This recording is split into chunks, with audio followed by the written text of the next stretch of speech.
বিশ্বকাপ বাছাই পর্বে অপ্রত্যাশিত হারের পর সমালোচনার মুখে পড়েছেন ব্রাজিলের কোচ কার্লো আনচেলত্তি।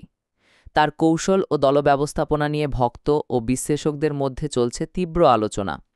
প্রশ্ন উঠছে, আনচেলত্তি কি ইচ্ছে করেই রক্ষণাত্মক পরিকল্পনা বেছে নিয়েছিলেন, নাকি ব্রাজিলের অন্তর্নিহিত সমস্যাই তাদের হারিয়ে দিয়েছে? দীর্ঘদিন ইউরোপিয়ান ফুটবলে সফল আনচেলত্তি এখনও পর্যন্ত ব্রাজিলকে ছন্দে ফেরাতে পারছেন না। নেইমার ইনজুরিতে বাইরে থাকায় আক্রমণ ভাগে ধার কমেছে। ভিনিসিউস, রাফিনিয়া ও রদ্রিগোরা সুযোগ পেলেও গোলের দেখা পাচ্ছেন না। মাঝমাঠে সৃজনশীলতার অভাব স্পষ্ট। কাসেমিরো বা ব্রুনো গিমারাইসরা দায়িত্ব সামলাচ্ছেন ঠিকই, কিন্তু আক্রমণ গড়ার মতো পাসিংয়ে ঘাটতি রয়ে গেছে। রক্ষণ ভাগেও সমস্যা কম নয়। অভিজ্ঞ ডিফেন্ডারদের ভুলে প্রতিপক্ষ সহজেই গোলের সুযোগ পাচ্ছে।